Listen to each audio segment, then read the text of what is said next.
Ya Allah. Terus bagaimana hubungan dengan anak saya yang sekolah di pesantren? Ini mau nanya sudah bersuci atau untuk belum? Terima kasih Kemudian Bapak. wudunya batal. Wudunya batal. Bismillahirrahmanirrahim. Assalamualaikum warahmatullahi wabarakatuh. Alhamdulillahi wa kafa wassalatu wassalamu ala nabiyyina al-mustafa wa ala alihi wa sahbihi wa man iktafa amma ba'd. Ahlan wa sahlan wa marhaban bikum para pemirsa Fatwa TV dan para pendengar dimanapun Anda berada. Senang sekali rasanya kami dapat berjumpa kembali dengan Anda di salah satu layanan live interaktif Fatwa TV Menjaga Iman bersama guru kita Al-Ustadz Dr. Iqbal Gunawan MA Hafidhullah Ta'ala yang beliau merupakan salah satu dari anggota Dewan Fatwa Perhimpunan Al-Irsyad.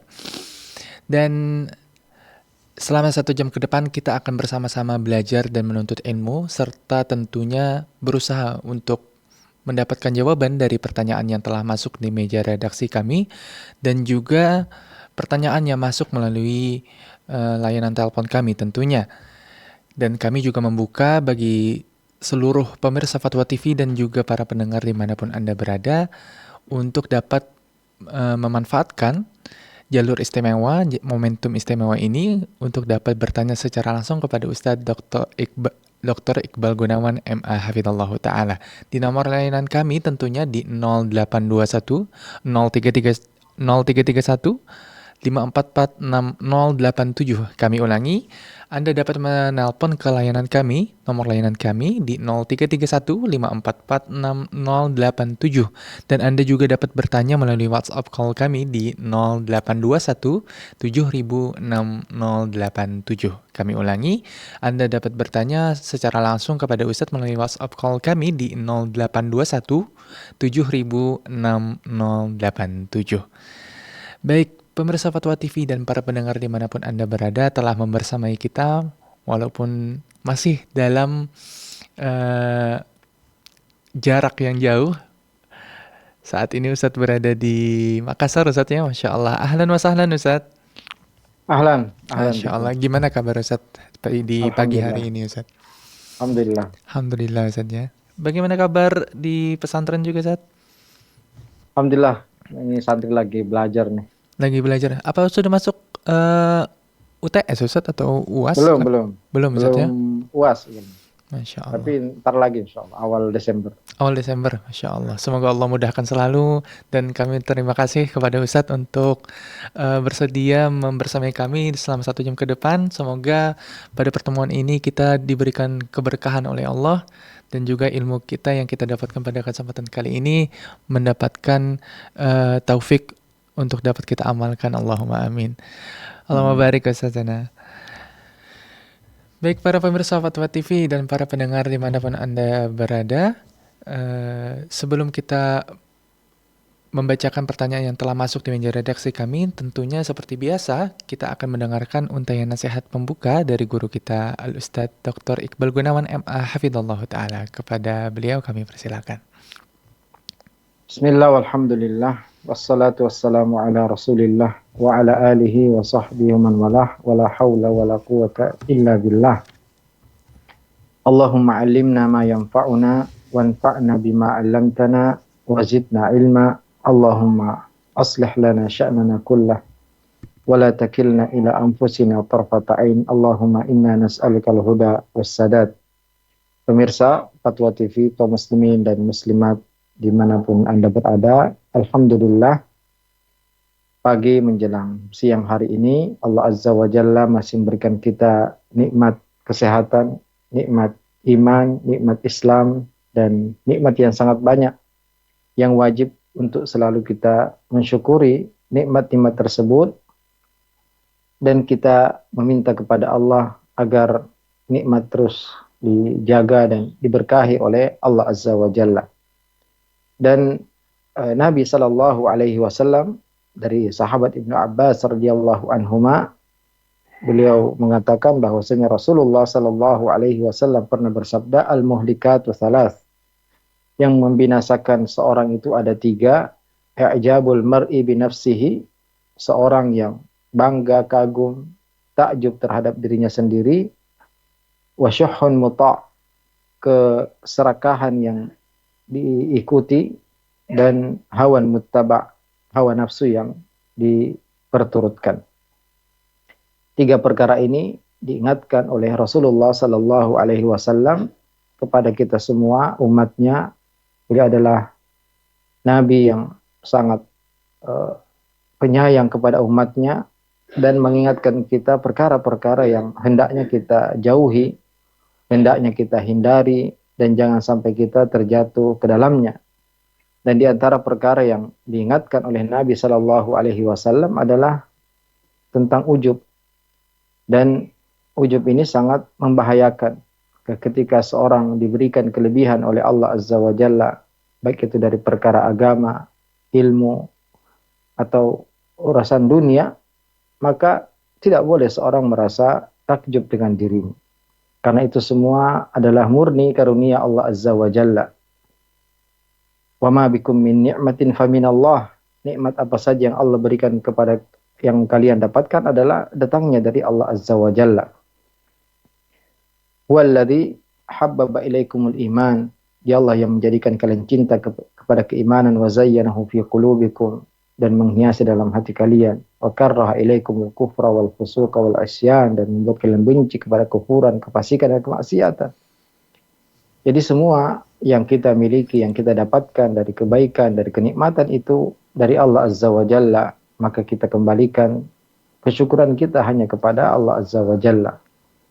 Juga yang kedua, syuhun muta', keserakahan yang diikuti, dan ini salah satu di antara tanda-tanda kiamat yang dijelaskan oleh Nabi alaihi salatu wasallam dalam banyak hadisnya, yaitu kathratus syuh, banyaknya keserakahan. Dan dalam hadis ini disebutkan bahwasannya kiamat ini semakin dekat, tapi manusia tidak bertambah kecuali tamak terhadap dunia dan jauh dari Allah Azza wa Jalla. Dan juga disebutkan bahwasanya keserakahan dan ketamakan terhadap dunia ini adalah salah satu perkara yang membinasakan seseorang. Makanya Allah Azza wa Jalla berfirman, "May yuqa syuhha nafsihi fa ulaika humul muflihun." Barang siapa yang dijauhkan dan diselamatkan dari penyakit kikir, maka mereka itulah orang-orang yang beruntung. Mari kita perbanyak berdoa kepada Allah, Allahumma qini syuhha nafsi. Allahumma qini syuhha nafsi. Allah jauhkanlah aku dari penyakit kikir. Juga hawan muttaba, hawa nafsu yang diikuti. Karena ya tidaklah seorang terjatuh kepada dosa, terjatuh kepada pelanggaran, kecuali karena mengikuti hawa nafsunya. Kita harus menjadikan Al-Quran dan As-Sunnah sebagai imam kita, mengikuti apa yang diperintahkan oleh Allah dan menjauhi apa yang dilarang, agar kita selamat dari perkara-perkara yang membinasakan yang diingatkan oleh Nabi alaihi salatu wassalam. Barakallahu fikum. Fiik, barakallahu Ustaz. Jazakallah khairan atas untayan nasihat pembukanya. Semoga hal ini selalu menjadi reminder untuk kita, pengingat untuk diri kita kembali untuk dapat lebih memperbaiki jalan kita ke depannya. Allahumma amin. Baik para pemirsa Fatwa TV dan para pendengar dimanapun Anda berada, kami kembali mengajak Anda untuk dapat berpartisipasi dalam layanan live interaktif Menjaga Iman saat ini untuk dapat bertanya secara langsung kepada Ustadz Dr. Iqbal Gunawan MA Hafidhullah Ta'ala di nomor layanan kami di 0331544687. Kami ulang 0331544687, dan Anda juga dapat bertanya melalui WhatsApp call kami di 0821 706087. Baik para pemirsa dan Ustadz, kami izin untuk membacakan pertanyaan yang telah masuk di meja redaksi. Saat ini datang dari penanya datang dari Abu Taimiyah ya Ustadz. Ya. Di Sulawesi Tengah, Kota Palu. Pertanyaannya, Assalamualaikum Ustaz, mau bertanya, apakah ibu saya telah kafir dengan sebab ia pernah menyanyikan lagu Nasrani yang sampai pada delik kufur di dalamnya 1-2 tahun setelahnya beliau meninggal, dan bagaimana status warisan yang diberikannya saat ini? Beliau meninggal tahun 2011 dan baru kepikiran untuk bertanya pada tahun ini. Jazakallah khairan Ustaz. Waalaikumsalam warahmatullahi wabarakatuh. Tentunya menghukumi ya seorang mati di atas kekafiran atau menentukan bahwasanya seorang telah keluar dari Islam, ini tidak boleh kecuali dengan bukti yang jelas seperti matahari di siang yang terang benderang. Ya. Dan salah dalam membiarkan seorang, kata para ulama, ya, salah dalam membiarkan 1.000 orang ya dalam Islam padahal dia telah kafir itu lebih ringan daripada mengkafirkan satu orang muslim. Maka ya memvonis kafir atau apalagi memvonis person tertentu dia telah kafir, ya, artinya dia di neraka selama-lamanya, ini tidak boleh kita bermudah-mudahan. Ya. Dan apa yang pernah dilakukan bisa jadi karena dia tidak menyadari, tidak mengetahui, dan ketika dia meninggal ya disalatkan kemudian dikuburkan di kuburan kaum muslim, maka insya Allah dia mati dalam keadaan muslim dan tetap didoakan kebaikan untuknya dan warisannya dibagi sesuai dengan aturan dalam agama kita. Barakallahu fikum.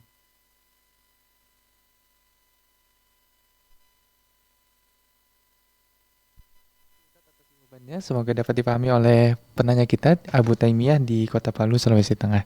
Baik, berlanjut ke pertanyaan selanjutnya, Ustadz. Datang dari Kota Lampung, di Kabupaten Lampung Tengah, dari saudara Ana Andika.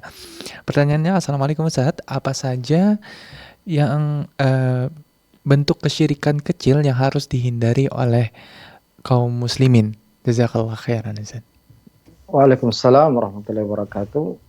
Banyak sekali ya syirik-syirik kecil yang tersebar di tengah-tengah kaum muslimin yang tentunya wajib untuk dihindari oleh mereka. Dan para ulama ketika mendefinisikan syirik kecil, maka banyak sekali versinya, ya, diantaranya semua yang dinamakan syirik tapi tidak sampai ke syirik besar, atau semua yang mengantarkan kepada syirik besar. Tapi sebenarnya ya pendapat yang paling kuat adalah syirik kecil ini tidak bisa didefinisikan kecuali ya hanya menyebutkan contoh-contohnya saja. Di antara contoh yang disebutkan oleh para ulama ya dan disebutkan oleh Nabi SAW adalah riya. Ya. Riya ini sangat tersebar di tengah kaum muslimin. Yaitu ketika seorang beramal tapi berharap untuk dipuji, berharap untuk dilihat, ya, sehingga dia memperbaiki amalannya, memperbaiki salatnya, memperbanyak sedekahnya. Ya, ini adalah syirik kecil yang tentunya sangat berbahaya karena ini sejajar dengan dosa-dosa besar atau bahkan dosa yang paling besar. Syirik kecil, ya, bahkan sebagian ulama mengatakan bahwasanya sama dengan syirik besar, tidak akan diampuni, artinya mesti diazab oleh Allah Azza wa Jalla. Maka meskipun disebut dengan syirik kecil, maka ini berbahaya. Ya, juga disebutkan oleh para ulama antara syirik-syirik lafaz, ya, ketika seorang mengatakan kalau bukan karena ini, maka kalau bukan karena anjing yang menggonggong, maka pencuri sudah masuk. Kalau bukan karena pilotnya yang hebat, maka pesawat sudah jatuh. Kalau bukan karena kaptennya yang pandai, maka kapal sudah tenggelam. Nah, ini semua di antara contoh bentuk syirik kecil. Juga bersumpah atas nama selain Allah. Ini juga jika tidak sampai mengagungkan yang disumpahi itu seperti Allah Azza wa Jalla. Kalau seorang berani bersumpah dengan nama Allah kemudian berdusta, tapi ketika bersumpah dengan nama selain Allah tidak berani, maka ini sudah sampai ke derajat syirik besar, karena berarti dia lebih takut kepada selain Allah daripada Allah Azza wa Jalla. Juga ya tentunya yang harus kita hindari yaitu syirik lafaz, kemudian tadi perkataan seandainya bukan karena ini, seandainya bukan karena itu, ya maka sudah tenggelam kapalnya atau sudah jatuh pesawatnya atau sudah masuk pencuri. Nah, ini semua ya syirik-syirik kecil yang tersebar. Ya, juga mendatangi kuburan ya dengan berniat untuk tabarruk dan mencari berkah di sana.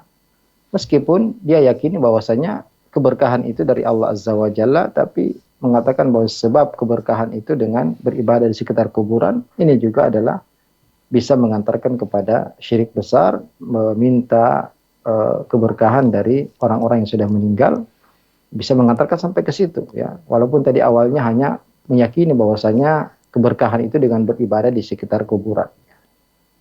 Intinya ya ini bentuk-bentuk syirik-syirik kecil yang banyak tersebar di tengah kaum muslimin yang harus kita hindari. Juga meyakini ya sebab padahal itu bukan sebab. Nah, ini juga dikategorikan oleh para ulama kita sebagai kesyirikan, ya. Yaitu meyakini suatu perkara ini menyebabkan kesembuhan, ya. Padahal tidak ada bukti dari secara pengalaman, juga tidak ada dalil dari Al-Quranul Karim tentang hal tersebut atau dari sunnah Nabi Shallallahu Alaihi Wasallam. Barakallah. Fiik barakallahu Ustaz, semoga dapat dipahami oleh saudara kita yang bertanya tadi, di saudara Aan di Kota Lampung. Baik, berlanjut ke pertanyaan selanjutnya Ustaz, yang datang dari Kabupaten Bandung, Jawa Barat, dari saudara kita Huzaifah Ibnul Munir. Pertanyaannya, Ustadz izin bertanya, apa hukum membuat gambar makhluk bernyawa menggunakan AI? Sebagian orang mengatakan bahwa itu boleh karena yang membuat gambar itu adalah AI, bukan kita. Mohon penjelasannya Ustadz, jazakumullahu khairan. Iya, tapi AI juga adalah mesin, jadi bukan manusia, bukan orang lain, tapi dia adalah mesin yang bergerak dengan perintah kita, bergerak dengan permintaan kita. Maka tentunya berarti itu sama saja kita yang menggerakkan, kita yang meminta. Ya, maka sama saja hukumnya, itu tidak boleh karena AI itu bukan manusia, ya, tapi bukan makhluk hidup, tapi dia sebuah mesin yang ketika disuruh untuk melakukan sesuatu maka dia akan mengerjakannya. Dan apa yang dibuat ya berbeda dengan gambar foto yang diperselisihkan oleh para ulama, ya. Tapi yang dia buat benar-benar adalah suatu lukisan yang mirip sekali dengan foto yang tentunya ini juga terlarang. Barakallah. Fiik barakallah. Tentunya AI juga nggak bisa berjalan kecuali disuruh Nggak sama bisa, manusia iya, juga Ustaz, ya. betul. Jadi dia mesin sebenarnya, tapi memang kecanggihannya ya luar biasa, ya, sehingga hasilnya pun sangat-sangat mirip dengan Betul, Ustaz. asli. Ya. Masya Allah. Allahumma barik Ustaz. Semoga dapat dipahami oleh penanya kita tadi, saudara Hudzaifah Ibnul Munir di Kabupaten Bandung, Jawa Barat. Baik, para pemirsa Fatwa TV dan para pendengar dimanapun Anda berada, kembali kami ajak dan undang Anda untuk dapat berpartisipasi dalam layanan live interaktif ini, menjaga iman bersama guru kita Al-Ustadz Dr. Iqbal Gunawan MA Hafizallahu Ta'ala, di nomor layanan kami di 0821 706087. Kami ulangi, Anda dapat menghubungi kami melalui WhatsApp call kami di 0821 706087, dan Anda juga dapat menghubungi nomor layanan kami di nomor 0331544687. Baik, telah tersambung dengan kita penelpon pertama kita pada kesempatan kali ini Ustaz, datang dari Jakarta, dari Abu Farid. Assalamualaikum warahmatullahi wabarakatuh. Jawa Barat, Pak, Jawa Barat. Jawa Barat, baik. Abu Farid, mohon maaf Pak, sebelum saya bertanya, Pak, suara Ustadz kami dengar di TV ini terputus-putus ya, Pak, audionya kurang itu ya. Oh baik, insya Allah dalam waktu dekat kita akan perbaiki Pak Abu Farid. Baik. Assalamualaikum Ustadz. Waalaikumsalam warahmatullahi wabarakatuh. Ustadz, ini ada beredar Ustadz di WA ini doa katanya menuju TPS. Allahumma khirli wahtahli. Kata itu Rasulullah ketika menuju TPS memilih suatu pemimpin membaca doa demikian. Setahu Ana tuh nggak ada Ustadz. Mungkin Ustadz dapat memberikan pencerahan Ustadz, apa sohih apa benar Ustadz, karena berdusta atas nama Rasulullah kan sangat dosa besar kita Ustadz. Baik, Pak Abu Ya, Farid. Assalamualaikum Ustadz, mohon jawabannya. Warahmatullahi wabarakatuh. Silakan Ustadz untuk pertanyaannya tentang doa. Waalaikumsalam. Ya penting, apalagi besok kita semua akan menghadapi pilkada, pemilihan kepala daerah, dan memang ya dalam agama kita mesti ada yang menjadi pemimpin dalam suatu komunitas, ya. Mesti ada pemimpin dalam suatu negara, suatu kabupaten, ya, suatu provinsi, ya. Ini mesti, tidak mungkin kita biarkan bahwasanya satu daerah itu tidak ada pemimpinnya. Dan kita ketahui bahwasanya banyak ulama kita yang fatwakan untuk menggunakan hak pilih kita. Maka ya sekalian ya kita nasihatkan kepada pemirsa semua, kaum muslimin dan muslimat yang besok ingin menggunakan hak pilihnya, benar-benar ya maksimal ikhtiar, memilih yang paling ideal atau yang paling mendekati ideal, yang paling baik dari calon-calon yang ada, tidak terpengaruh dengan fitnah-fitnah dengan amplop, dengan sembako dan apa saja, bahkan tidak menerima sogokan-sogokan tersebut, tapi benar-benar ya berusaha memilih yang terbaik yang dia ketahui, dan dia memohon kepada Allah Azza wa Jalla agar diberi taufik dalam memilih yang terbaik tersebut. Jadi apa yang doa yang disebutkan tadi jelas bukan dari Nabi SAW. Kalau disebut doa datang ke TPS, karena tentunya tidak ada pemilihan umum di zaman Rasulullah SAW. Tapi doa memang tidak harus ya, itu persis redaksinya dari Nabi SAW. Dan kalau kita tadi ya, Allahumma khirli au ikhtarli waftahli, itu pilihkanlah untuk saya dan bukakanlah kebaikan untuk saya. Ya, sebenarnya kita bisa doa dengan doa istikharah. Allahumma inni astakhiruka bi ilmik wa astaqdiruka bi qudratik was'aluka min fadlikal azim fa innaka taqdir wa la aqdir wa ta'lam wa la a'lam wa anta 'allamul ghuyub. Allahumma in kunta ta'lam anna fulan, ya, calon ini ya baik bagi kaum muslimin, baik bagi kita semua, maka takdirkanlah dia untukku. Nah, ini bisa jadi tidak masalah ya kalau memang seorang sampai istikharah dulu sebelum memilih, karena kita tidak mengetahui siapa calon yang lebih baik daripada yang lain. Intinya boleh kita berdoa kepada Allah dengan doa yang umum agar diberi taufik dalam memilih calon yang baik. Jadi tidak harus memang doa itu bersumber dari Nabi, yang penting redaksinya baik, redaksinya benar, maka tidak masalah. Tapi kalau disebutkan ini berasal dari Nabi, jelas ini kedustaan. Ini kedustaan. Tapi sekali lagi bahwasanya ya, bagi kaum muslimin yang ingin menggunakan hak pilihnya, maka dia baik untuk berdoa kepada Allah, bersungguh-sungguh untuk melihat ya dari siapa sebenarnya yang lebih baik daripada calon-calon yang ada, dan dia bertakwa kepada Allah semampunya. Kemudian berdoa kepada Allah semoga kaum muslimin diberikan pemimpin-pemimpin yang terbaik yang akan memimpin mereka ya 5 tahun ke depan. Barakallahu fikum. Wafiq, barakallahu Ustaz. Semoga dapat dipahami oleh penelpon kita tadi Ustaz, dari Abu Farid di Jawa Barat. Dan tentu besok kita dari jawaban Ustaz tadi tidak diharuskan membaca doa tersebut Ustaznya di saat menuju TPS. Berdoa dengan doa umum ya, minta kepada Allah diberi taufik agar tidak salah dalam mencoblos calon tertentu. Baik Ustaz, barakallahu fiik Ustaz. Baik Ustaz, berlanjut ke pertanyaan yang telah masuk di meja redaksi kembali. Kita kembali ke redaksi kita. Datang dari saudara kita Ardi Nugraha di Kabupaten Tangerang, Banten. Pertanyaannya, saya pernah merekomendasikan kerja kepada sepupu saya, Ustaz. Dan bos dari sepupu saya ini adalah seorang yang non-muslim. Dan di tiap ahad selalu mengantar ke tempat peribadahannya. Bagaimana sikap saya terhadap hal ini? Apakah saya berdosa karena merekomendasikan kerja kepada orang non-muslim? Karena niat saya merekomendasikan kerjaan karena setiap harinya hanya mengantar anak-anak sekolah. Jazakallah khairan. Ya, tentunya kita berusaha ya untuk kalau kita ingin bekerja, maka pekerjaan tersebut tidak mengganggu agama kita. Ini yang paling penting sebenarnya. Kita bisa tetap salat berjamaah, bisa menjaga akidah kita, menjaga iman kita, ya.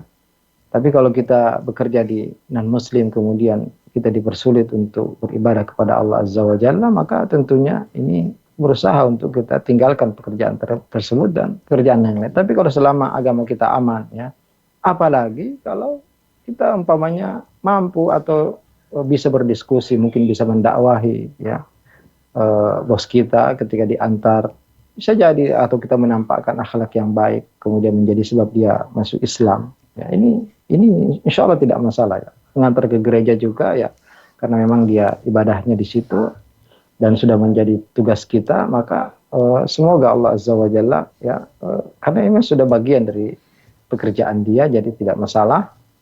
Tapi dia berusaha untuk terus ya, sebagaimana anak ketika dia punya orang tua non muslim dan mengantar ke, sebagaimana juga ya pemerintah kaum muslimin tetap membiarkan orang-orang beribadah di tempat-tempat ibadahnya. Ini semua ya dibiarkan seperti dibiarkan, apalagi kita memang hidup di negara yang kondisinya seperti ini, maka insya Allah tidak masalah, tapi kita sampaikan kepada keluarga tersebut untuk berusaha bagaimana memberikan pengaruh ya, kepada majikannya, semoga dia bisa mendapatkan hidayah masuk ke dalam agama Islam. Ya, intinya kita bermuamalah dengan muslim dengan cara yang terbaik ya, apalagi mereka bukan orang-orang yang memerangi kita ya. Kalau dia tetangga kita, teman kita, rekan kerja kita, kita berusaha untuk bagaimana mengajak dia masuk ke dalam agama kita. Dan tentunya kalau kita berhasil, ini adalah peluang yang besar dalam mendapatkan pahala, karena selama dia dalam Islam maka pahalanya bisa mengalir kepada kita. Ya, intinya tadi bagaimana dia bekerja dengan profesional dan juga menampakkan akhlak yang baik. Semoga dengan hal tersebut majikannya bisa tertarik untuk masuk ke dalam agama Islam. Barakallahu fiik. Wafiq, barakallahu Ustaz. Jazakallah khairan atas jawabannya. Semoga dapat dipahami oleh saudara kita Ardi Nugraha di kota Kabupaten Tangerang, Banten. Baik, telah tersambung dengan kita penelpon kedua kita pada kesempatan kali ini, Ustaz. Ibu datang dari Ibu Iis dari Bandung. Assalamualaikum warahmatullahi. Waalaikumsalam warahmatullahi wabarakatuh. Baik, Ibu Iis, kami persilakan untuk pertanyaannya. Ya, ini tentang menjawab salam, Ustadz. Kan menjawabnya itu wajib ya. Bagaimana kalau ketika ada orang yang menjawab mengucapkan salamnya dengan Assalamualaikum gitu. Hampir semua, hampir banyak gitu yang mengucapkan Assalamualaikum gitu. Apakah itu mesti dijawab atau bagaimana, Ustadz? Terus yang kedua, Apa masalahnya, itu Bu? saya suka. Assalamualaikum, gimana? Maksudnya salah? Ya? Gimana mengucapkannya, gimana Bu? Iya, Assalamualaikum. mengucapkan Assalamualaikum gitu. Ya, itu mesti jawab atau enggak gitu ya. Maksudnya tidak Assalamualaikum tapi Assalamualaikum lengkap gitu ya. aja. Iya, jadi Assalamualaikum gitu. Assalamualaikum. Itu teh Assalamualaikum. saking itunya, saking cepatnya kalau atau bagaimana gitu, apa mesti dijawab atau enggak. Terus yang kedua, Ustaz, maaf, saya tuh suka menyimpan uang titipan gitu ya, kan suka menyimpan titipan tabungan anak-anak. Nah itu sering sekali saya hilang gitu, tapi nggak ada orang di rumah.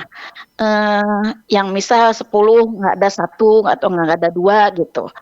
Katanya orang itu diambil sama yang goib atau setan gitu ya. Apa itu betul, Ustaz? Jazakallah khairan. Assalamualaikum warahmatullahi wabarakatuh. Waalaikumsalam warahmatullahi wabarakatuh. Silakan Ustaz.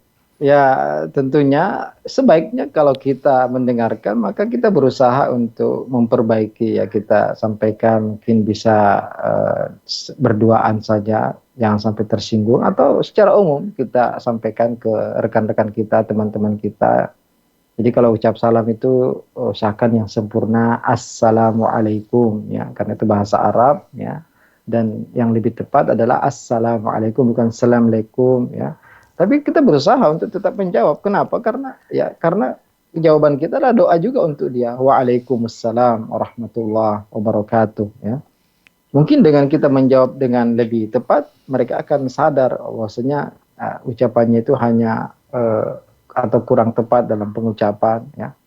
Maka intinya usaha kita yang pertama kita jawab Waalaikumsalam ya, tidak masalah kita jawab meskipun mungkin ada kesalahan dalam pengucapan salamnya, dan kita akan tetap mendapatkan pahala jika kita menjawabnya dengan sempurna, karena itu juga doa ya, doa untuk orang yang memberi salam. Ya, yang kedua, terkadang Ibu menyimpan, ya pertama harus diperhatikan dulu ya, apakah memang ada orang yang biasa keluar masuk juga ke rumah kita, ya mungkin ada pembantu atau siapa, dan tempatnya juga apalagi ini titipan, maka tidak boleh ditaruh di tempat sembarang, tempat yang aman, yang terkunci. Dan kalau itu semua sudah kita lakukan, ya terkunci dan kuncinya juga tidak ada yang mengetahui, tidak ada juga yang biasa keluar masuk di rumah kita, tapi tetap hilang, maka ya tidak mustahil juga memang ada makhluk gaib yang mengambilnya, itu tidak mustahil, artinya bisa terjadi. Di zaman Nabi ada jin yang pernah mencuri, yang berusaha mencuri sebagian makanan zakat yang dijaga oleh sahabat Abu Hurairah. Artinya itu bisa terjadi, maka kita, ya kalau memang kita khawatir hal tersebut, maka kita berusaha untuk selalu membacakan surat Al-Baqarah ya, di rumah kita. Ya, kita membacakan surat Al-Baqarah dan rajin untuk zikir pagi, zikir petang, dan juga menghilangkan mungkin sebab-sebab yang mengundang jin datang ke rumah kita, seperti mungkin gambar makhluk hidup yang terpajang, atau mungkin ada boneka atau apa sebagainya yang kita pajang. Ini semua ya kita jauhkan, jangan sampai itu sebab mengundang jin dan menjadikan malaikat tidak masuk ke rumah kita. Jadi yang paling penting pertama, karena itu amanah, kita jaga, kita simpan di tempat yang aman, yang terkunci, yang kuncinya hanya kita yang mengetahuinya. Dan kalau usaha-usaha itu sudah kita lakukan dan ternyata hilang, yang kemungkinan diambil oleh makhluk gaib, dan itu mungkin saja terjadi, maka kita ruqyah rumah kita dengan surat Al-Baqarah ya, dan juga kita menjaga diri kita dengan selalu zikir pagi, zikir petang yang sempurna, direnungi makna-maknanya, karena itu semua yang akan menjaga diri kita, keluarga kita, harta kita dari semua keburukan, dari gangguan jin dan manusia. Barakallahu fikum. Wafik, barakallahu Ustaz. Terima kasih Ustaz atas jawabannya. Semoga dapat dipahami oleh penelpon kita yang kedua tadi, Ibu Iis datang dari Kota Bandung. Baik, berlanjut ke pertanyaan selanjutnya yang masuk di meja redaksi kami, Ustaz. Datang dari saudari Sarah di Kota Tasikmalaya, Jawa Barat. Pertanyaannya, bagaimana pandangan Islam terhadap orang yang kesurupan? Apa itu karena kerasukan jin atau hanya halusinasi? Karena ada seorang dokter bilang orang kesurupan itu nggak ada. Mohon pencerahannya Ustaz. Barakallahu fiik. Waalaikumsalam warahmatullahi wabarakatuh. Ya jelas kesurupan itu ada, bahkan dalam Al-Quran juga disebutkan. Alladzina ya'kuluna riba la yaqumuna illa kama yaqumul ladzi yatakhabbathu syaitanu minal mas. Pada hari kiamat orang yang makan riba itu tidak akan berdiri kecuali seperti berdirinya orang yang kerasukan atau kesurupan jin. Jadi ada dan terbukti dan terlihat dan sangat banyak sekali fakta-fakta yang terjadi, orang-orang yang kesurupan kemudian diruqyah, kemudian dia keluar atau dia berbicara ya tapi menggunakan lisan orang yang kerasukan tadi, maka ini suatu yang tidak bisa kita pungkiri. Karena ya seandainya tidak ada ayat pun, ini terbukti jelas ya, faktanya banyak sekali terjadi. Dan ketika diruqyah terutama dengan ayat-ayat Al-Quran, surat Al-Fatihah, ayat kursi, Al-Ikhlas, Al-Falaq, An-Nas, ya banyak yang sembuh dari kesurupan tersebut, jinnya keluar. Dan ini benar-benar ada terjadi sejak zaman dahulu, sejak zaman Nabi Shallallahu Alaihi Wasallam. Ya, kata seorang wanita, ini isra, saya ini selalu ya kesurupan.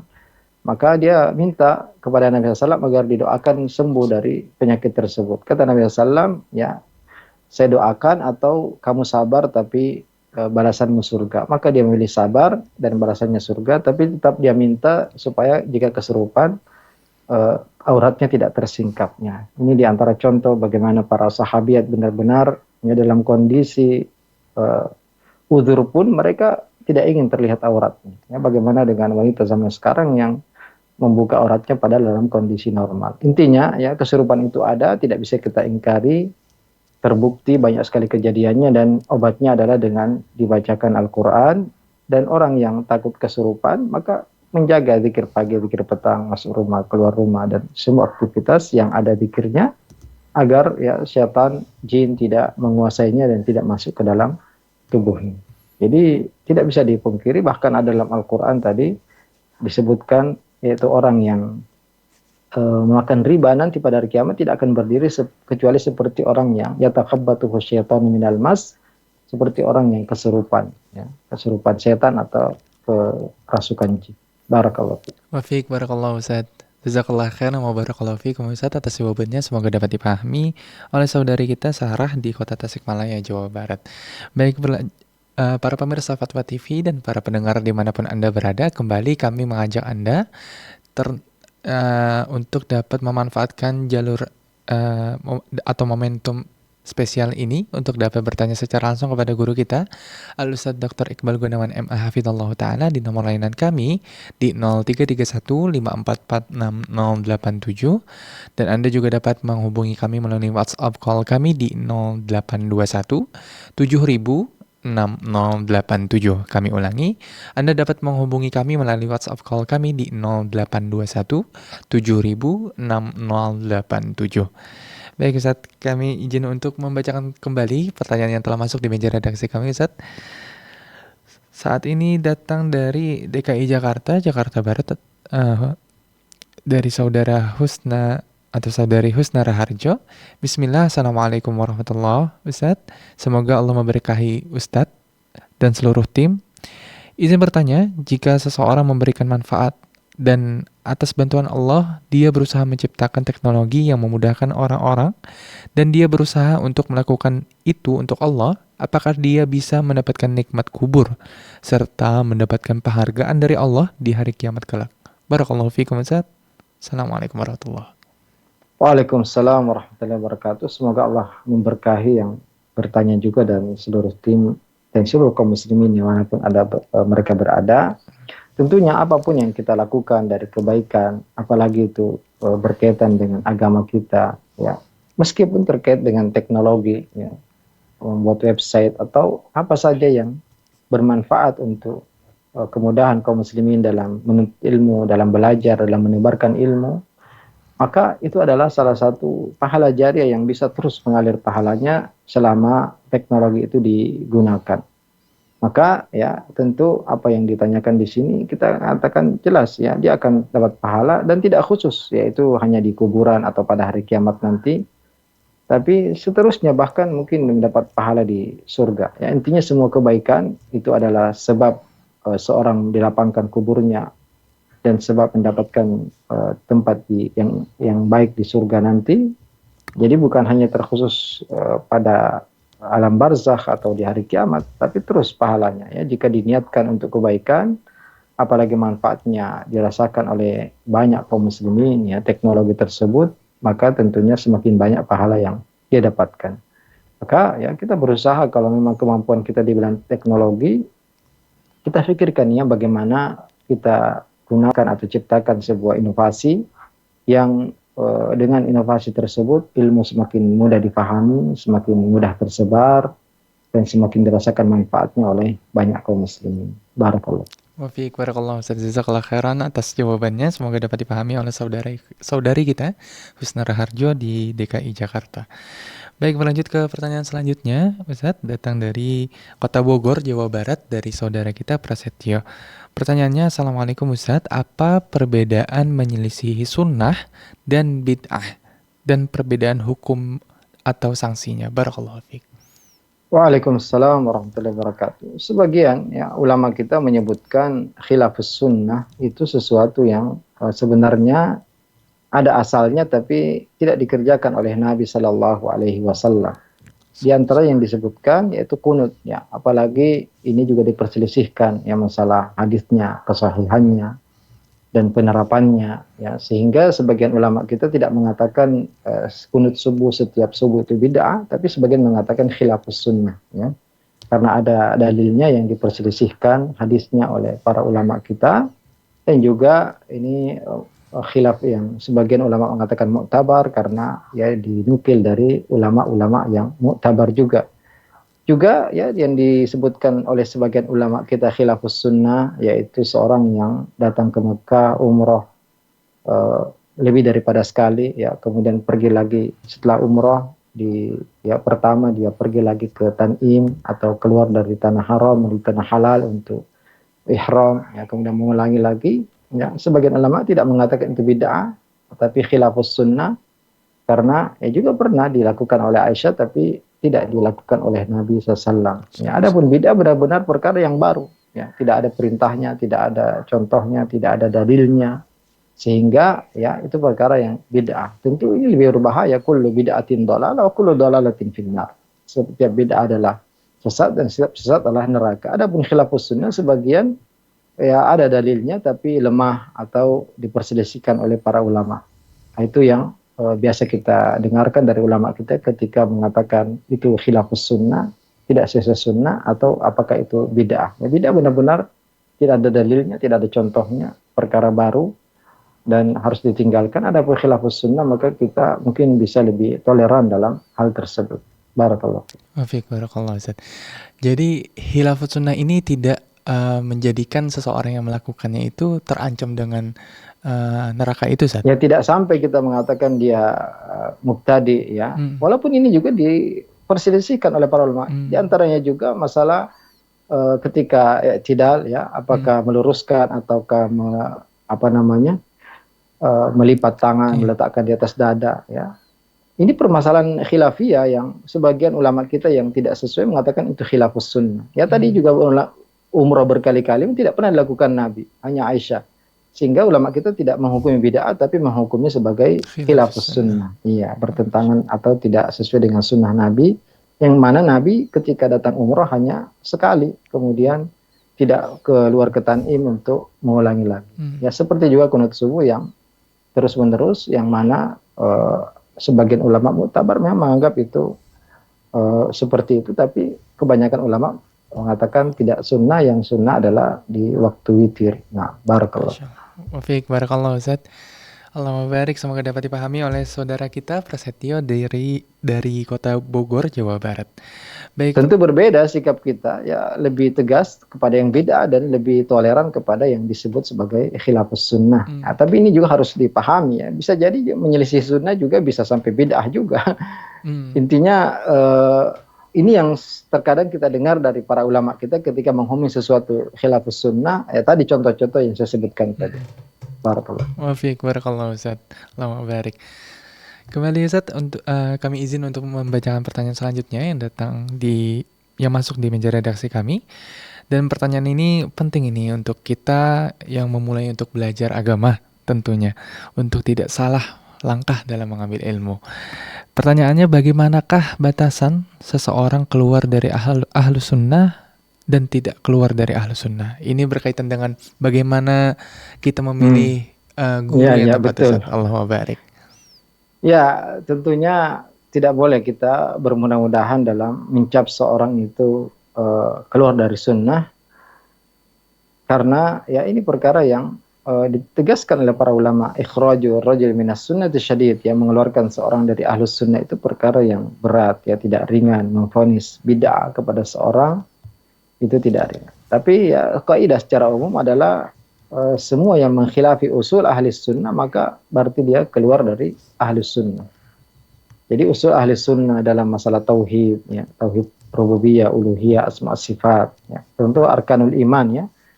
Menyelisih ahli sunnah dalam perkara asma sifat, perkara iman, perkara ya seperti mengikuti khawarij atau murji'ah ya, yang mengatakan bahwasanya pelaku dosa besar itu keluar dari keimanan dan kafir ya, atau Mu'tazilah yang mengatakan bahwasanya keluar dari iman tapi tidak kafir, tapi dia berada di manzilah baina manzilatain, atau Murji'ah yang mengatakan amal bukan dari iman. Ini jelas ya menyelisihi usul pokok Ahlus Sunnah wal Jamaah. Kemudian juga tentang masalah iman kepada malaikat, kepada kitab, kepada rasul, kepada hari akhir ya. Tapi kalau itu berkaitan dengan cabang-cabang yang yang detail ya, maka mungkin tidak sampai keluar dari Ahlus Sunnah wal Jamaah. Kalau itu berkaitan dengan cabang-cabang yang detail ya, tapi kalau sangat banyak ya cabang-cabang yang dia selisihi sehingga sama dengan pokok, maka ini pun bisa dikeluarkan dari Ahlus Sunnah wal Jamaah. Atau berkaitan dengan sahabat ya, seperti Syiah yang mencela sahabat, maka jelas keluar dari Ahlus Sunnah wal Jamaah. Atau berkaitan dengan penguasa, Ahlus Sunnah meyakini bahwasanya tidak boleh memberontak, khuruj kepada penguasa muslim meskipun dia zalim, dan yang menyelisihinya ya, yang mengatakan boleh memberontak kepada penguasa muslim yang zalim, maka dia keluar dari Ahlus Sunnah wal Jamaah. Jadi perkara-perkara seperti ini ya, mengeluarkan perkara pokok ya, atau tidak mengimani karomat aulia, adanya karomah para wali ya, ini tertera dalam Al-Quran, dalam hadis-hadis yang banyak ya. Ini termasuk perkara usul ya, perkara pokok yang disebutkan dalam buku-buku akidah, makanya ada buku Ushulus Sunnah karya Imam Ahmad ya, disebutkan di sana pokok-pokok akidah Ahlus Sunnah wal Jamaah. Dalam buku-buku yang lain ya, siapapun yang menyelisihi perkara pokok ini maka dia keluar dari Ahlus Sunnah wal Jamaah. Adapun permasalahan-permasalahan detail ya yang sebagian seorang menyelisihi maka tidak sampai dikeluarkan dari Ahlus Sunnah wal Jamaah. Barakallah. Baik, barakallahu Ustaz. Jazakallah khairan atas jawabannya. Semoga dapat dipahami oleh saudara kita Andi Rahardian di Kota Batu, Jawa Timur. Baik, berlanjut ke penelpon ketiga pada kesempatan kali ini, Ustaz. Datang dari Sumatera Barat, Pak Rustam. Assalamualaikum warahmatullahi wabarakatuh, Pak Rustam. Waalaikumsalam warahmatullahi wabarakatuh. Masya Allah. Bagaimana kabar Sumatera Barat hari ini, Pak? Nah, begini Ustaz, dalam salat jahriyah, Baik. ada yang mengatakan kalau kita membaca Al-Fatihah, sistemnya itu di waktu imam membaca satu ayat, pokoknya Alhamdulillahirabbil alamin. Kemudian sudah itu kita ikuti Alhamdulillahirabbil alamin sampai selesai begitu Ustaz. Apakah begitu atau kita habiskan dulu imam membaca Al-Fatihah, baru kita membaca Al-Fatihah secara pelan-pelan Ustaz. Nah, itu kemudian yang kedua Ustaz, masalah wudhu Ustaz. Nah, wudhu, kalau kita berwudhu di ember, manakah yang lebih afdal? Kita pakai tangan sendiri atau pakai gayung Ustaz? Kalau kita pakai tangan itu lebih hemat memakai air. Kemudian kalau kita pakai tangan menciduk dengan tangan kita, lalu air yang sisa di ember itu, apakah itu termasuk air yang sah lagi untuk berwudhu selanjutnya? Atau air mustakmal? Mohon penjelasan Ustaz. Baik. Nah, Assalamualaikum warahmatullahi wabarakatuh. Waalaikumsalam warahmatullahi wabarakatuh. Waalaikumsalam warahmatullahi wabarakatuh. Jadi Al-Fatihah ini memang perkara yang diperselisihkan oleh para ulama, apakah makmum wajib membaca Fatihah baik dalam sirriyah ataupun jahriyah. Ya, ini banyak perselisihan di kalangan para ulama kita. Sebagian mereka mengatakan selama dia makmum maka tidak perlu membaca Al-Fatihah karena qiraatul imam, qiraatul makmum ya. Dan ya hadisnya diperselisihkan oleh para ulama, siapa yang punya imam, maka imam fa qiraatul imam lahu qiraah. Jadi tidak wajib bagi makmum untuk membaca. Sebagian mengatakan bahwasanya jika jahriyah maka tidak perlu membaca karena Allah berfirman wa idza quri'al qur'anu fastami'u lahu wa ansitu. Jika Al-Qur'an dibacakan maka dengarkanlah dan diamlah, dan sebagian ulama mengatakan ini maksudnya dalam ibadah sholat. Jadi dalam jahriyah tidak perlu, adapun sirriyah tetap membaca. Dan yang paling kuat insya Allah adalah tetap membaca Al-Fatihah saja. Ya. Al-Fatihah tetap dibaca, baik dia makmum, apalagi kalau sendiri maka jelas harus dibaca, atau dia imam. Ya, kalau dia makmum maka tetap membaca, yaitu setelah selesai imam membaca Al-Fatihah, ya, sebelum dia membaca surat, atau ketika dia membaca surat, maka makmum membaca Al-Fatihah. Bukan setiap satu ayat, tapi menunggu imam selesai baru kemudian makmum membaca Al-Fatihah saja dan kemudian mendengarkan bacaan imam selanjutnya. Tapi kalaupun terlambat ya, hanya mendapati ruku, maka tidak perlu ya, sudah jatuh membaca Al-Fatihah. Terkait dengan wudhu ya, tentunya sebelum kita masukkan tangan kita ke ember ataupun gayung, maka kita membersihkannya. Sunnahnya membersihkan tangan dulu, mencuci tangan 3 kali. Kemudian selanjutnya silahkan ya dengan gayung, dan semuanya bisa kita berhemat ya. Mau dengan gayung, mau langsung. Yang penting kita menyiramnya pelan-pelan ya. Karena Nabi SAW hanya berwudu dengan 1 mud ya. 1 gelas saja itu sebenarnya cukup kita berwudu. Jadi wudu itu ya, yang penting air itu sudah mengalir dan tidak perlu banyak-banyak ya. Jadi baik dengan gayung atau dengan ember kita bisa dengan menghemat tersebut, dan juga tetap sah berwudu meskipun kita masukkan tangan kita ke ke ember atau ke gayung tadi. Barakallah. Barakallah. Satu pertanyaan yang terlewat tadi Ustaz terkait dengan sisa air yang setelah kita wudu tadi, apakah bisa untuk digunakan kembali Ustaz? Bisa tetap digunakan, karena Nabi SAW biasa wudhu dengan sisa air, sisa mandi istri. Allahumma barik. Jazakallah khairan Ustaz atas jawabannya, semoga dapat dipahami oleh saudara kita Pak Rustam di Sumatera Barat tadi. Baik, berlanjut ke penelpon keempat kita pada kesempatan kali ini, datang dari Sumatera Barat lagi, dari Ibu Yanti. Assalamualaikum warahmatullahi wabarakatuh. Waalaikumsalam warahmatullahi wabarakatuh. Baik Ibu, kami persilakan untuk pertanyaannya. Ya, Assalamualaikum Ustadz. Waalaikumsalam warahmatullahi wabarakatuh. Mau bertanya Silakan, Ustadz, Bu. Ya. jika orang memuji kita tanpa memuji Allah terlebih dahulu, apa yang harus kita jawab Ustadz? Tanpa mengucapkan Masya Allah begitu. Bagaimana jawabannya Ustadz? Jazakallah khair. Assalamualaikum warahmatullahi wabarakatuh. Waalaikumsalam. Ya, kalau kita dipuji maka kita berdoa kepada Allah, Allahumma la tu'akhidni bima yaqulun. Ya Allah, janganlah Engkau hukum aku karena apa yang mereka ucapkan.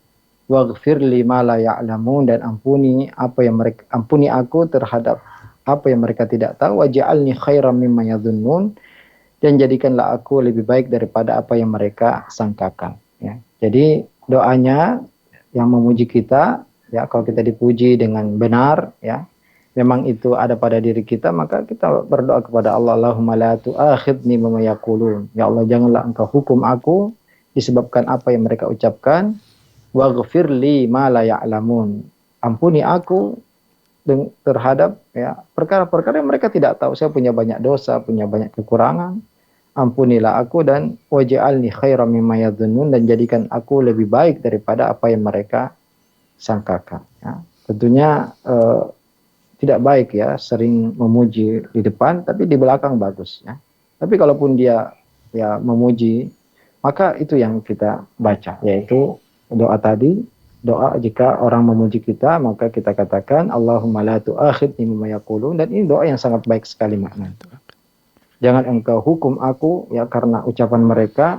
Waghfir li ma la ya'lamun, ampuni aku terhadap perkara yang mereka tidak ketahui. Waj'alni khairan mimma yadhunnun, jadikanlah aku lebih baik daripada apa yang mereka persangkakan. Jazakallahu khair. Barakallahu. Wafiq, barakallahu Ustaz. Jazakallahu khairan Ustaz atas jawabannya, semoga dapat dipahami oleh Ibu Yanti di Sumatera Barat tadi.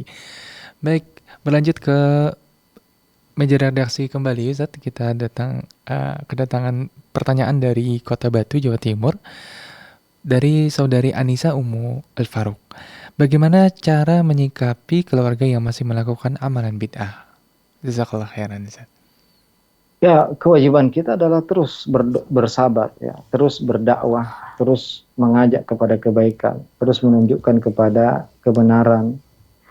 Apalagi alhamdulillah sekarang sarana-sarana dimudahkan ya. Kita bisa kirim link-link ya, seperti ya kajian-kajian di media kita ini, Fatwa TV ya. Atau media-media lainnya yang para asatidz kita sering kirim di grup keluarga kita artikel-artikel yang bermanfaat ya, penjelasan-penjelasan para asatidz kita yang berisi Al-Quran, Sunnah, ya, hadis-hadis Nabi Shallallahu Alaihi Wasallam. Tetap berbuat baik kepada mereka, berusaha untuk mengambil hati mereka, ya, dan terus bersilaturahim, memberi hadiah, mengunjungi ketika sakit, membantu ketika membutuhkan. Ya, semoga dengan sikap kita yang baik tersebut, mereka tertarik dengan apa yang kita dakwahkan, apa yang kita ajak, apa yang kita kerjakan. Karena Nabi SAW demikian, sebelum diangkat menjadi Nabi, beliau adalah seorang yang sangat mulia akhlaknya. Wa innaka la'ala khuluqin azim. Maka kita harus perbaiki akhlak kita, muamalah kita, sikap kita, agar ya, dakwah kita mudah diterima, dan terus berdakwah, bersabar, menyampaikan ilmu dengan hikmah, ya, dengan dalil, dengan cara yang terbaik, agar ya, keluarga kita tertarik untuk mengikuti apa yang kita sampaikan. Barakallahu. Wafiq, barakallahu Ustaz. Jazakallahu khairan Ustaz atas jawabannya. Pertanyaan terakhir tadi sekaligus menutup perjumpaan kita pada kesempatan kali ini Ustaz. Allahumma barik. Semoga Ustaz beserta keluarga dan tim dan juga para staf yang mengajar di Ma'had Urwah bin Zubair. Masya Allah. Urwah bin Zubair ya Ustaz ya. Semoga selalu di dalam lindungan Allah dan diberikan keberkahan di dalam setiap langkah dakwahnya. Allahumma amin. Amin, amin. Semoga tim di Jember juga ya, dan di Jakarta selalu dijaga oleh Allah Azza wa Jalla. Allahumma amin. Jazakallah khairan Ustaz. Baik pemirsa Fatwa TV dan para pendengar dimanapun Anda berada, saksikan terus program live interaktif Fatwa TV dari hari Senin sampai dengan hari Jumat pada jadwal yang telah ditentukan.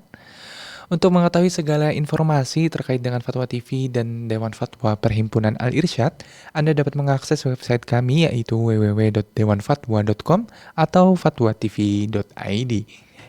Kami juga mengajak Anda untuk berkontribusi bersama-sama berta'awun dalam dakwah Islam melalui rekening aktif yang bisa Anda saksikan di layar kaca Anda sekarang.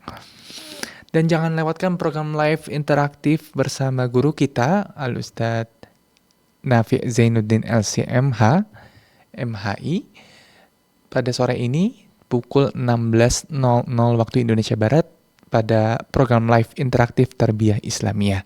Jangan lewatkan para pemirsa dimanapun Anda berada.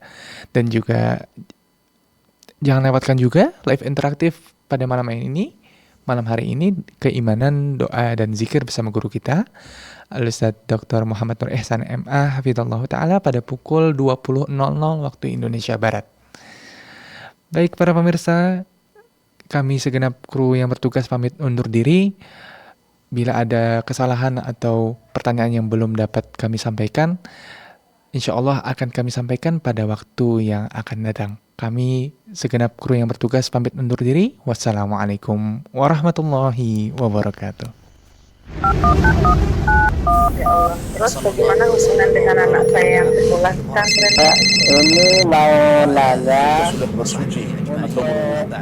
Terima kasih Kemudian Bapak. bersentuhan dengan suami